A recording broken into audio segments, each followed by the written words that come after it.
During World War II, the skies over Europe were filled with danger, innovation, and a constant race for survival. Among the many aircraft that took part in this deadly contest, the British de Havilland Mosquito ended up becoming one of the fastest and most surprising planes of the entire war. But what many people don't know is that a big part of its incredible speed came not just from brilliant engineering, but from a bold, risky, and technically illegal trick created by one unconventional mechanic. This man, whose name often gets lost in the larger stories of war, made a decision that stepped outside official regulations, yet played a key role in giving Mosquito bombers the power to outrun almost every German fighter sent to shoot them down. His story is a mix of courage, creativity, and the kind of desperate thinking that happens only in wartime. And today, we're going to explore how one mechanic's rule-breaking idea changed the aircraft's performance so dramatically that even the feared Luftwaffe pilots were stunned. To understand this story fully, we must first look at what made the Mosquito such a special aircraft to begin with. Unlike most planes of its time, which were made entirely of metal, the Mosquito was built mostly out of wood. Yes, real wood, plywood, balsa, and other light materials that made it incredibly fast and much lighter than its metal rivals. People at the time even joked that it was the wooden wonder, but the truth is that this unique design allowed the Mosquito to fly so fast that in many missions it didn't even need guns. Speed was its best defense. German fighters like the Bf-109 and Fw-190 struggled to catch it, and if they did, the Mosquito pilots simply pushed their engines harder and escaped. But the Mosquito's speed wasn't just because of its wooden frame, it also came from its powerful Merlin engines, the same type used in the famous Spitfire. These engines were strong, but they had strict rules about how they could be operated. Pilots were told exactly how much boost pressure they could use, how high the RPMs could go, and how long they could push the engines at maximum power before risking serious damage. If these rules were broken, the engines could overheat, seize up, or even explode. So normally, nobody dared to cross those limits. But wartime creates situations where normal no longer applies. One day, a squadron mechanic noticed something troubling. The Mosquito crews were being chased more aggressively by new German fighters that were slightly faster than before. Reports from returning pilots told a worrying story. They were losing their speed advantage. This mechanic, known for being clever and slightly rebellious with his work, realized that something needed to be done, and fast. He studied the engines, the fuel lines, the boost controls, and the limitations placed by the official manuals. And then he did something extraordinary. He found a way to secretly bypass the boost regulator, allowing the engines to run at much higher power levels than what the RAF had approved. In simple words, he unlocked hidden horsepower that the engineers had never allowed pilots to use. Technically, this was completely against the rules, an illegal modification that could have cost the mechanic his job, or worse, caused a deadly engine failure in mid-air. But the mechanic believed that the plane could handle the stress, and that the increased power could save lives.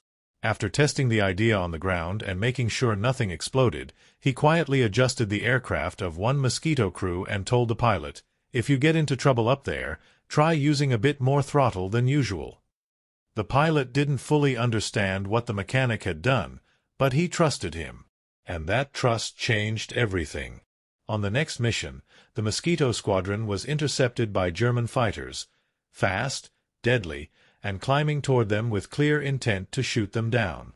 The modified Mosquito suddenly found itself in danger, and the pilot remembered the mechanic's words. He pushed the throttle far past the usual limit. Instead of failing, the engines roared with new life. The boost pressure climbed to a level the pilot had never seen before, and the plane shot forward with unbelievable speed. Within seconds, it left the German fighters behind. The crew returned home in shock. They said the Mosquito felt like a completely different aircraft. Soon, other crews began requesting the same secret adjustment, even though it was not officially approved. Word spread quickly inside the squadron. One by one, the Mosquitoes were modified, and suddenly the entire unit gained a speed advantage that even the Luftwaffe couldn't match. German pilots reported that the British bombers were now impossible to catch, accelerating like lightning. The secret trick had worked. What started as one mechanic's risky idea became a game-changing advantage. And while it was never written officially into the RAF rulebooks, everyone knew exactly what had happened. The Mosquito, already fast, had become untouchable, all because of a single person who chose to break the rules in order to save lives and win the fight for the skies. As reports of these incredible escapes continued to roll in, the RAF command grew both impressed and suspicious. Pilots from the Mosquito squadrons were returning with unbelievable stories. German fighters diving at full speed and still failing to catch them, engine boost gauges reaching levels far beyond official limits, and aircraft completing missions in record-breaking times. Something unusual was happening, and it wasn't long before senior officers began asking, how are these crews flying faster than the plane was ever designed to fly? The truth, of course, pointed directly to that one daring mechanic. But none of the pilots snitched. They all knew that this illegal modification was the reason they were still alive. In fact, many crews felt a sense of loyalty toward the mechanic, who had risked everything to give them a fighting chance. Instead of reporting him, they simply shrugged when questioned, saying that they just pushed the engines harder. This left the higher-ups confused and slightly frustrated, but without clear evidence, they couldn't take action. Meanwhile, the mechanic continued perfecting his modification. Each time an aircraft came back from a mission, he'd inspect it carefully, checking the turbochargers, looking for signs of engine stress, and making tiny adjustments to make the boost bypass smoother and safer. He never bragged about what he was doing. Instead, he worked quietly, often late into the night, with only a small lamp and a toolbox beside him. For him, this wasn't about breaking the rules for fun. It was about survival. He knew that if German fighters kept improving, the Mosquito crews would be sitting ducks unless something changed. So he took the responsibility upon himself, even though the consequences could have been severe. But not everyone reacted calmly to the Mosquito's sudden jump in performance. Across the channel, German intelligence officers noticed something strange in their reports. Reconnaissance pilots, radar operators, and fighter aces all said the same thing: the British Mosquitoes are too fast now. They studied flight recordings and combat logs, and what they found made little sense. According to their calculations, the Mosquito bombers were flying 20 to 30 miles per hour faster than their official top speed.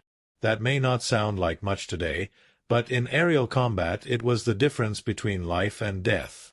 A fighter that is even slightly slower than its target will never catch it, no matter how skilled the pilot might be.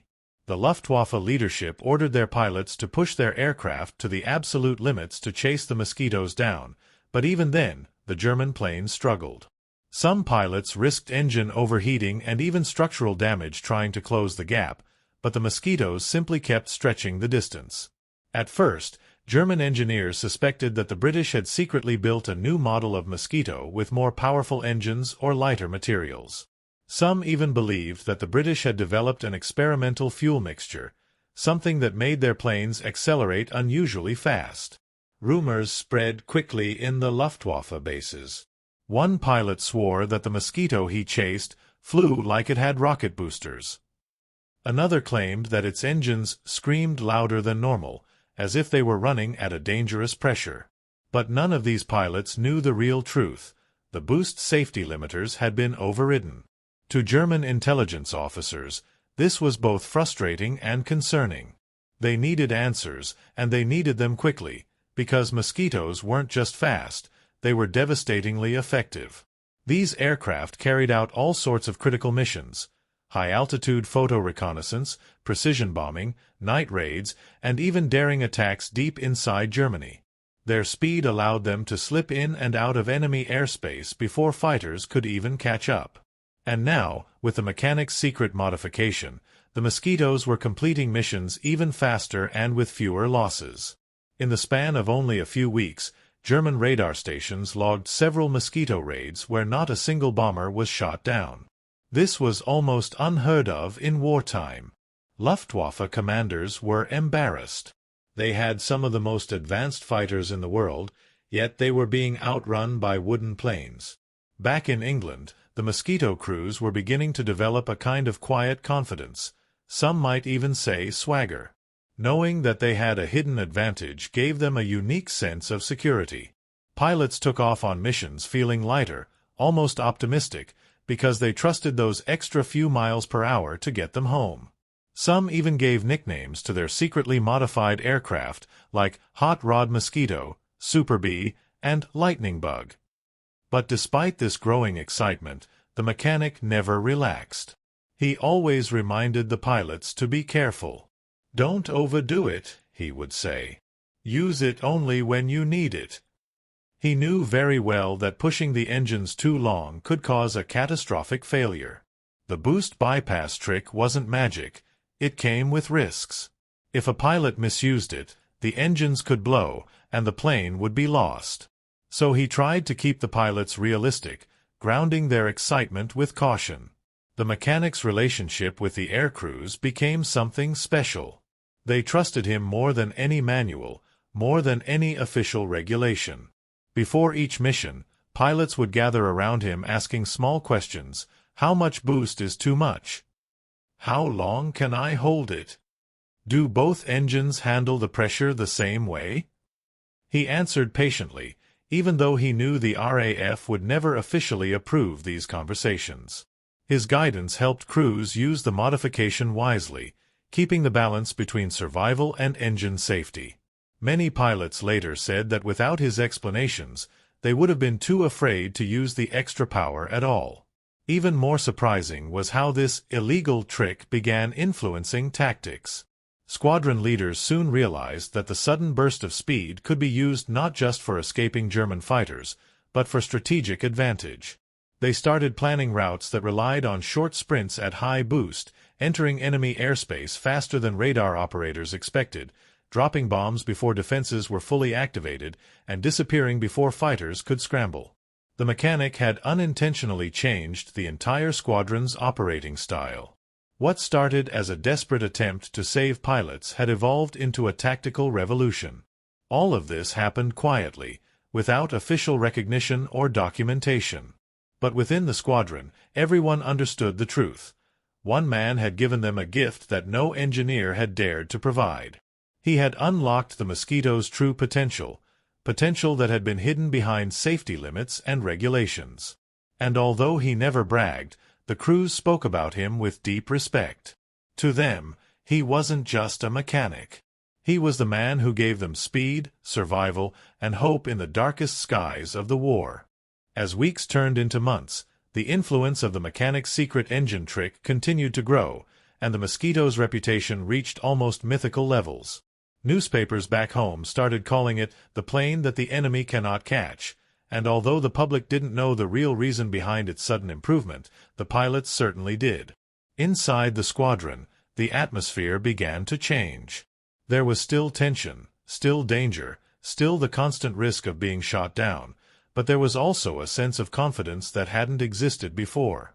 Crews who once felt like they were flying on borrowed time now believed they had a fighting chance to survive every mission. The mechanic could see this change clearly. Every morning, when the pilots arrived at the airfield for briefing, they no longer looked tired or defeated. Instead, they looked ready, determined, focused. Some even smiled as they prepared for missions that would have terrified them only months earlier. This shift in morale was priceless, and it showed just how powerful the mechanic's small act of defiance had become. But the real test of the boosted Mosquitoes came during one of the most dangerous missions ever assigned to the squadron. The target was deep inside enemy territory, a heavily defended research facility where the Germans were rumored to be developing new radar technology.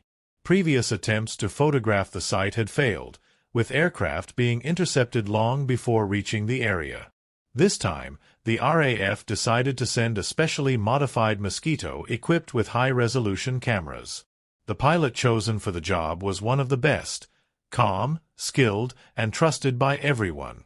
And of course, his aircraft had been upgraded with the mechanic's now famous bypass trick. The briefing officer stressed that speed would be everything. If the Mosquito was spotted too early, German fighters could swarm it from multiple bases. But if it could cross enemy lines fast enough, climb high, grab the photos, and escape before detection, the mission might succeed. The mechanic inspected the aircraft personally for hours before takeoff. He checked every hose, every cable, every inch of the Merlin engines. He adjusted the fuel mixture, tightened the boost valves, and even cleaned the air intakes to squeeze out every drop of power. When the pilot approached, the mechanic didn't give a long speech. He simply placed a hand on the pilot's shoulder and said, "If you need the boost, don't hesitate. She'll hold." Those simple words carried the weight of trust built over dozens of missions. The Mosquito took off at dawn, climbing smoothly into the pale sky. As it crossed the English coastline and reached the open sea, the pilot settled into the familiar rhythm of flight. The engines hummed perfectly, thanks to the mechanic's careful tuning. But as the plane neared Germany, the pilot spotted something worrying on his radar: 2 enemy fighters climbing toward him from the south. Moments later, another pair appeared on the northern side. It was clear that the Germans were ready for him. This wasn't a simple patrol, it was an ambush. The pilot had only one option: use the boosted power immediately. He pushed the throttle forward, further than any pilot would normally dare, and felt the engines respond with explosive force. The boost pressure shot upward, the aircraft vibrated, and the Mosquito leapt ahead like a wild animal suddenly unleashed. The German fighters tried to keep up, but within seconds, the Mosquito started to pull away. One German pilot later claimed that he had never seen a bomber accelerate so quickly, as if the air itself couldn't hold it back. With the fighters shrinking behind him, the Mosquito reached the research facility before new interceptors could be scrambled. The pilot descended sharply, taking the photographs from a dangerously low altitude. Anti-aircraft guns fired wildly, but the Mosquito's speed made it almost impossible to hit. The onboard camera clicked rapidly, capturing the images the RAF desperately needed. Once the photos were taken, the pilot climbed back toward the clouds. But the danger wasn't over. From the east, a squadron of German fighters was racing to intercept him.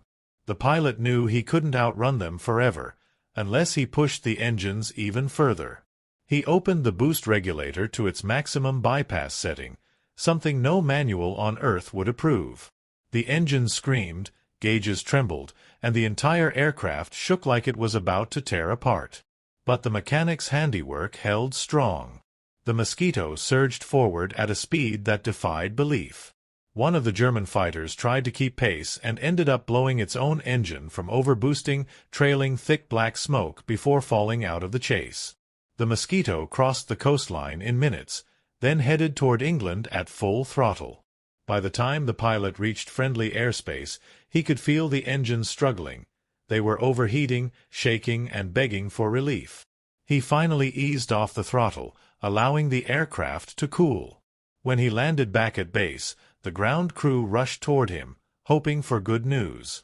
The pilot climbed out, removed his oxygen mask, and simply said, "You're not going to believe these photos." The mechanic approached the engine nacelles and placed his hand on the metal. They were still hot, almost burning. But they had survived. Despite all odds, they had survived. The intelligence officers who developed the photographs were stunned. The images were clear, detailed, and better than anything previously captured. They revealed structures, radars, and equipment that confirmed Allied suspicions. The mission was a major success, and it changed the RAF strategy overnight. And all of it, every photo, every bit of intelligence, was possible because of that extra burst of illegal power. Inside the squadron, the mechanic became something of a legend after that mission. Pilots told the story over and over. How the Mosquito had outrun multiple fighter groups, how the engines had held together under extreme pressure, and how the mechanic's secret trick had once again saved the day. Some crews joked that he should receive a medal shaped like a wrench. Others half-seriously said he should be promoted to engineer-in-chief of the entire RAF. But the mechanic didn't want rewards or recognition. He only cared about one thing: giving his pilots the best chance of coming home alive. And on that day, he had done exactly that. In the weeks that followed the daring reconnaissance mission, the RAF leadership finally began to investigate why the Mosquito squadrons were suddenly achieving such extraordinary results. Commanders noticed the dramatic jump in mission success rates, the reduction in casualties, and the unusually consistent reports of exceptional engine performance. They gathered pilots, mechanics, and engineers for questioning, trying to uncover the secret behind the rising miracle. But while the pilots remained tight-lipped, the engines themselves began telling their own story. When damaged Mosquitoes returned from missions, engineers inspecting them found unusual signs: boost valves that were slightly out of specification, regulators showing wear patterns that didn't match standard use, and engines that ran hotter than normal without showing catastrophic failure. Something was definitely going on, but the squadron kept its silence. No one dared to reveal the truth, because everyone knew that if the exact modification came to light, the mechanic who created it would surely face punishment or dismissal. His trick had saved countless lives, but rules in wartime were still rules, and the RAF did not appreciate unofficial changes to their aircraft. Eventually, word reached the desk of a senior RAF engineer who was known for being both strict and curious. He decided to travel to the airfield personally and conduct a full inspection. When he arrived, the entire squadron felt a wave of nervous tension. The mechanic, who had always worked quietly and unnoticed, suddenly found himself under intense scrutiny. The senior engineer approached him, asking precise questions about engine handling, maintenance routines, and boost control systems. The mechanic answered calmly, never admitting anything but also never lying. He simply offered short, vague responses, careful enough to avoid suspicion yet honest enough not to contradict observable facts. Meanwhile, pilots stood at a distance, watching anxiously. They knew one mistake could end everything. The senior engineer eventually ordered a test run of one of the Mosquitoes that had shown abnormal results. He wanted to see exactly how the engines behaved under high throttle. The mechanic's heart pounded as the aircraft was wheeled onto the runway. If the engineer pushed the throttle too far, the bypass modification would reveal itself instantly. The mechanic hesitated, then stepped forward and respectfully suggested that the engineer keep an eye on the temperature readings, because the engine had been through a lot lately. It was his quiet way of asking him not to push too hard. But the engineer was no fool. He recognized the tone, sensed that something wasn't being said openly, and became even more determined to uncover the truth. The moment the test began, the Merlin engines roared to life. The aircraft rolled down the runway, accelerating quickly. The senior engineer sat in the cockpit, monitoring every gauge, every vibration. As he increased the throttle, the boost pressure climbed. Higher. Higher still. Then something happened, something he didn't expect. The boost needle crept beyond the official limit without triggering the regulator. The engine's sound deepened, growing more powerful and aggressive than the factory settings should allow. The engineer's eyes widened. He eased off the throttle and taxied the aircraft back to the hangar. Stepping down from the cockpit, he stared directly at the mechanic. The entire squadron held its breath. "What have you done to these engines?" the engineer asked. The mechanic did not answer immediately. His mind raced. If he admitted anything, he could be court-martialed. If he denied everything, the engineer might order a full forensic teardown of every aircraft, something that could expose the modification anyway. The pilots, watching silently from the shadows of the hangar, tensed like soldiers awaiting a verdict. Finally, the mechanic took a slow breath and spoke not with defiance, but with sincerity. He explained that the pilots were increasingly facing faster German fighters and that their survival depended on speed. The engines had more potential than the manuals allowed, he added, and he had simply unlocked a little of that hidden power. He admitted that the change was unofficial, but he insisted it was done carefully, responsibly, and only to save lives. The senior engineer listened in silence. He was stern, but he wasn't heartless. After a long pause, he walked the length of the hangar, thinking. The squadron watched every step. At last, he turned back and addressed the mechanic, not in anger, but in a surprisingly calm and measured tone. He told the mechanic that what he had done was unquestionably against regulations. If reported, it could end his career. But then he added something unexpected: the results speak for themselves. Instead of ordering an investigation, he requested a private demonstration of the modification. It was a quiet, unofficial request, a sign that he understood the value of the mechanic's idea, even if he couldn't endorse it publicly.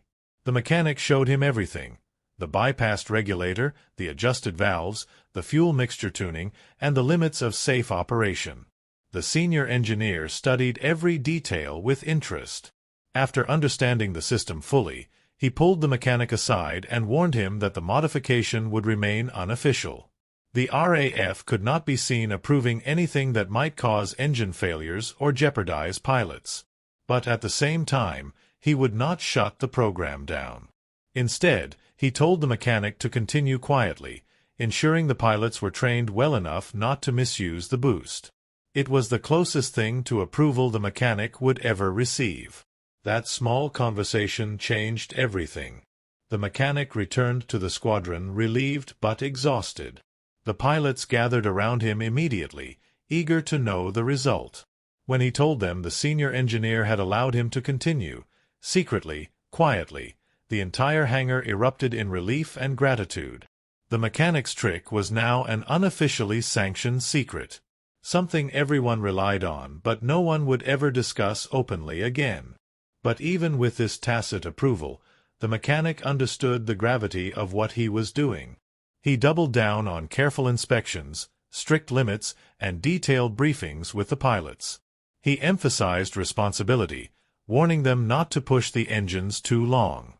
He knew that the higher the stakes became, the more disciplined they all had to be. And thanks to his guidance, the Mosquito crews became masterful at using the boost only when absolutely necessary. The squadron's reputation continued to rise.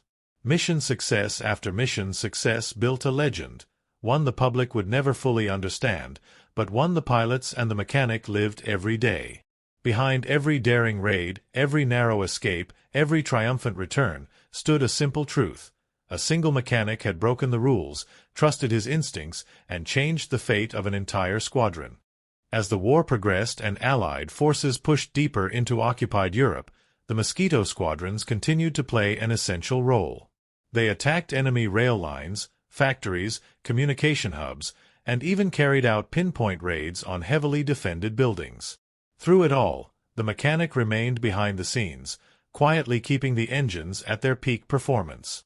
By now, the boost bypass modification had become an open secret within the squadron, something spoken about with respect, caution, and even a bit of reverence. But outside those hangar walls, no one knew. Commanders praised the pilots for their bravery, engineers credited the aircraft design, and intelligence officers admired the precision of the raids. Yet the man responsible for their ability to outrun danger continued to work in silence, carrying the weight of a secret that only a few trusted people understood. The mechanic often reflected on how strange his journey had been. Before the war, he had been nothing more than a skilled technician, good with his hands but not considered important in the grand scheme of things. But wartime has a way of revealing hidden talents and demanding bold decisions from ordinary people. What he had done wasn't written in any manual, and it certainly wasn't approved by the Air Ministry. But it had become one of the most important advantages the Mosquito possessed. Sometimes, late at night when the hangar was quiet and the engines cooled, he would walk between the aircraft and think about the pilots whose lives depended on his work. He didn't see himself as a hero. He saw himself as a necessity, someone who simply refused to sit by while the enemy grew stronger. The turning point came during a massive Allied bombing campaign in the late stages of the war. Mosquito squadrons were assigned to fly deep into enemy territory to disrupt German communications and destroy key facilities ahead of advancing ground troops. This campaign demanded speed and precision unlike anything before. For many missions, Mosquitoes had to enter hostile airspace, complete their objective, and exit within minutes. Otherwise, German night fighters and radar-directed interceptors would swarm them. The boost modification became a weapon in itself. Pilots used it to outrun enemy radar locks, to escape emergency scrambles, and to cross vast distances before defenses could react. Many of these missions would have been impossible without the mechanic's daring adjustments. During one particularly dangerous raid, a Mosquito crew found themselves surrounded by enemy fighters after completing their bombing run. The sky lit up with tracer fire as German aircraft closed in from every direction. The pilot had only one hope. He pushed the engines far beyond the standard limit, trusting every bit of the mechanic's work. The Mosquito surged ahead, climbing sharply and then diving into a cloud layer. The violent maneuver nearly tore the wings off, but it bought them a few precious seconds. As they burst out of the clouds, they could still hear German engines behind them. Desperate, the pilot went even further, applying boost levels that no aircraft manual would ever mention. The engines roared louder than ever before, each second threatening to become their last. But miraculously, the Mosquito pulled away. When they finally reached friendly airspace, the engines were smoking, the gauges were trembling, and the crew was physically shaking. But they were alive. And they knew exactly who to thank. Stories like this reached every corner of the squadron. Pilots began calling the mechanic the ghost engineer, because his influence was felt everywhere, even though he never sought attention. He fixed problems before anyone noticed them, improved performance before anyone asked, and prepared the aircraft long before missions were assigned.